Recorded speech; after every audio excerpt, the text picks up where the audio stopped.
Hello everyone, నమస్తే అండి. Welcome to our channel. ఈ వీడియోలో మనం హోల్ స్పైస్ పౌడర్ ప్రిపరేషన్ చూస్తున్నాము. అకేషనల్గా మనం ఏమైనా స్పెషల్ డిషెస్ ప్రిపేర్ చేసేటప్పుడు ఆ కర్రీ టేస్ట్ ఎన్హాన్స్ అవ్వడానికి ఈ హోల్ స్పైస్ పౌడర్ని యూజ్ చేసుకోవచ్చు.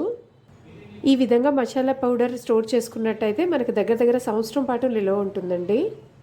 ఈ garam masala powder non veg ఐటమ్స్లో కానీ వెజ్లో స్పెషల్ డిషెస్ ఏమైనా ప్రిపేర్ చేసేటప్పుడు అండ్ గ్రేవీ కర్రీస్ ప్రిపేర్ చేసేటప్పుడు కూడా ఈ స్టైల్లో గరం మసాలాని యూజ్ చేసుకోవచ్చు.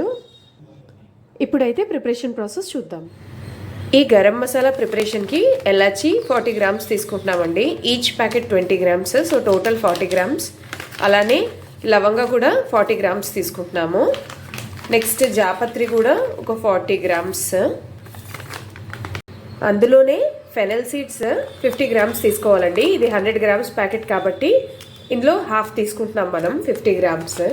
ఇందులోనే అనాస పువ్వుల్ని కూడా ఒక 40 గ్రామ్స్ తీసుకోవాలండి. ఇది 100 గ్రామ్స్ ప్యాకెట్ కాబట్టి నేను ఇందులో 40 గ్రామ్స్ తీసుకుంటున్నాను. దాల్చిన చెక్క కూడా ఒక 40 గ్రామ్స్ తీసుకోవాలి. ఇది 100 గ్రామ్స్ కాబట్టి ఇందులో ఒక 4-5 స్టిక్స్ యాడ్ చేసుకుంటే సరిపోతుంది. అలానే మనం 4 జాజికాయలని తీసుకుంటున్నామండి. మెజర్మెంట్కి వచ్చేస్తే దగ్గర 20 గ్రామ్స్. అండ్ ఇంకా గసగసాలు కూడా ఒక 50 గ్రామ్స్ తీసుకుంటున్నాము. ప్రిపరేషన్కి వచ్చేస్తే స్టవ్ మీద కడాయి పెట్టుకొని 40 గ్రామ్స్ ఎలాచీని యాడ్ చేసుకొని ఈ ఎలాచీని లో ఫ్లేమ్లో పెట్టుకొని చక్కగా ఫ్రై చేసుకోవాలి. ఫ్లేమ్ హైలో టర్న్ చేసుకున్నారంటే మాత్రం ఈ ఎలాచీ అంతా మాడిపోతుంది, లోపల ఫ్రై అవ్వదు. ఎలాచీ కంప్లీట్గా ఫ్రై అయిన తర్వాత కడాయి నుంచి సపరేట్ చేసేసుకోవాలి. మీరు ఎలాచీ పౌడర్ని స్వీట్స్కి రెడీ చేయాలనుకుంటే ఇదే విధంగా ఫ్రై చేసుకొని చల్లారిన తర్వాత డైరెక్ట్గా మిక్సీ చేసుకుంటే ఆ పౌడర్ని స్వీట్స్కి యూస్ చేసుకోవచ్చు. అదే కడాయిలో లవంగాలను కూడా యాడ్ చేసుకొని ఫ్రై చేసుకోవాలి.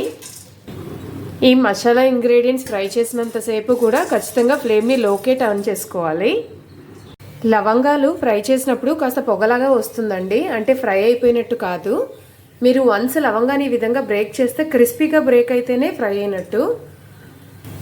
ఇక్కడ మనకి సాఫ్ట్గానే ఉంది, సో ఇంకా కొంచెం టైం ఫ్రై చేసుకోవాలి. నిదానంగా ఈ ఇంగ్రీడియంట్స్ని ఫ్రై చేసుకున్నట్టయితేనే ఎక్కువ రోజులు నిల్వ ఉంచుకోవచ్చండి. చూడండి, ఇప్పుడు మనకి లవంగా క్రిస్పీగా బ్రేక్ అయింది.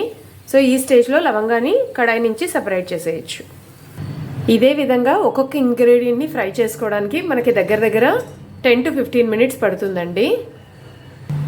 నెక్స్ట్ అదే కడాయిలో జాపత్రిని కూడా యాడ్ చేసుకొని ఫ్రై చేసుకోవాలి.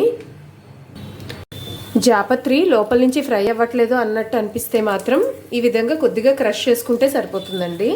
అండ్ జాపత్రి ఫ్రై అవ్వడానికి పెద్ద టైం ఏం పట్టదు, 5 మినిట్స్ లోపలే ఫ్రై అయిపోతుంది.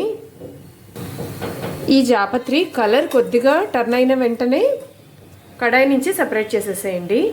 అందులోనే సోంపుని కూడా యాడ్ చేసుకొని ఫ్రై చేసుకోండి. సోంపు కూడా ఫ్రై చేయడానికి ఎక్కువ టైం ఏం పట్టదండి, జస్ట్ 3 to 4 మినిట్స్లో ఫ్రై అయిపోతుంది.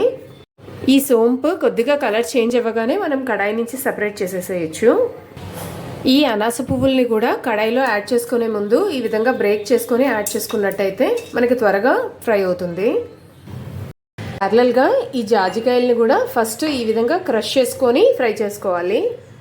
ఈ విధంగా అనాస పువ్వు ఫ్రై అవుతున్నప్పుడే ఇందాక మనం క్రష్ చేసుకున్న జాజికాయల్ని కూడా కడాయిలో ఒక సైడ్కి యాడ్ చేసుకోండి. మొత్తం అన్నీ కలిపి ఫ్రై చేసుకోండి. ఈ విధంగా ఒక 3 to 4 మినిట్స్ ఫ్రై చేసుకున్న తర్వాత కడాయి నుంచి సపరేట్ చేసేసేయండి. నెక్స్ట్ ఈ దాల్చిన చెక్కను కూడా ఈ విధంగా స్లైసెస్ లాగా బ్రేక్ చేసుకొని ఫ్రై చేసుకోవాలి. నెక్స్ట్ అదే కడాయిలో మనం ఇందాక క్రష్ చేసుకున్న దాల్చిన చెక్కను కూడా యాడ్ చేసుకొని ఫ్రై చేసుకోవాలి. ఈ విధంగా దాల్చిన చెక్కని థిన్ స్లైసెస్ లాగా బ్రేక్ చేసుకోవడం వల్ల మనకి లోపల నుంచి చక్కగా ఫ్రై అవుతుంది.